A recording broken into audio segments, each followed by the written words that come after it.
to show you guys how to make an easy chili paneer recipe.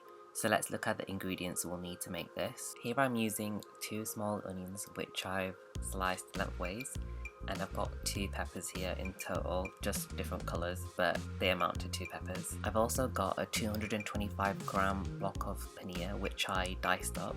I've got 1 tablespoon of ginger and 1 tablespoon of garlic which I grated, along with 2 finely chopped chilies. In addition to the green chilies, I'm also using red chili flakes. I've then got some salt and some black pepper, along with some cornflour which we'll use to coat the paneer. The sauces that I use to make the chili paneer are 1 tablespoon of tomato ketchup, 1 tablespoon of sweet chili sauce, 1 tablespoon of soy sauce, and half a tablespoon of hoisin sauce, followed by 1 tablespoon of chili and garlic sauce.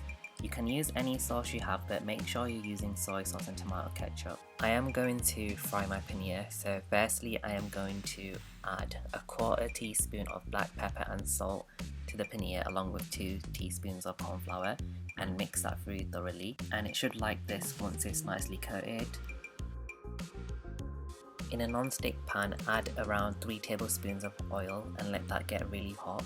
And once it does get really hot, add in your paneer. I'm doing it by hand just because I don't want all the excess flour getting into the oil. We'll use the excess flour later on as well, so don't throw it away. Toss the paneer every 30 seconds or a minute just to make sure it doesn't burn.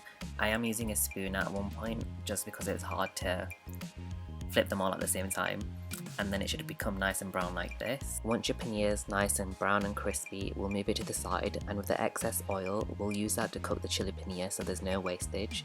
I did add some extra oil as well. In total this was another 3 tablespoons altogether, including the excess oil. We are going to cook everything on high heat, so when the oil becomes hot we're going to add in our garlic, chili and ginger. I also add in 2 teaspoons of red chili flakes, and I don't want to cook this for more than 1 or 2 minutes because I don't want the ginger or garlic to burn or go brown. I just want them to get soft. Make sure everything's nicely mixed through and cooked in that 2 minutes. We don't want to cook it any further, and every time I add something in, I'm only cooking it for like a short amount of time. Next we're going to add in our onions and peppers all in one go, and when we add this in we're just going to mix it through before adding any salt. Once the onions and peppers are fully incorporated with the ginger, chilies and garlic, I'm going to add in the salt, and the salt will help out draw the moisture from the onions and the peppers, which will help them cook even faster. After about a minute you'll see that the onions become really soft, and that's when we'll add in our sauce. Here I'm adding in 1 tablespoon of soy sauce, 1 tablespoon of sweet chili sauce, 1 tablespoon of ketchup, 1 tablespoon of chili and garlic sauce, and half a tablespoon of hoisin sauce. We're going to mix everything nicely together so it's fully incorporated. If you want more of a sauce you can always add water.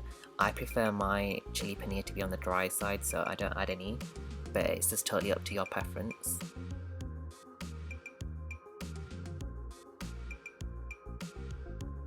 Once everything's mixed in and it's been cooking for a minute, I add in the paneer. With the excess cornflour that I used to coat the paneer in, I add that into the sauce as well, which will help it thicken up. We'll mix this all together and make sure everything's nicely incorporated again. And this doesn't take long now, we just want the paneer to sort of heat up and it'll get soft as well with the sauce. And then you're basically done. We will add some coriander leaves to garnish. There are other things you could add like sesame seeds or spring onions. It's totally up to you. I prefer it a bit simpler, so I don't add that in. Here we have a close-up, and you can see that the paneer is nicely coated all over with the sauce, and the peppers and onions are nice and soft, but they still have a little bite to them.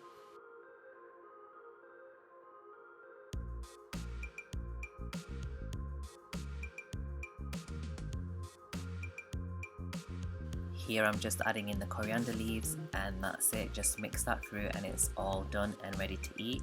I hope you guys have enjoyed watching this video and tried this recipe out. It is really quick and easy to make and tastes amazing. Let me know in the comments below what you think of this recipe, and don't forget to like and subscribe to my channel. See you guys in the next one. Bye!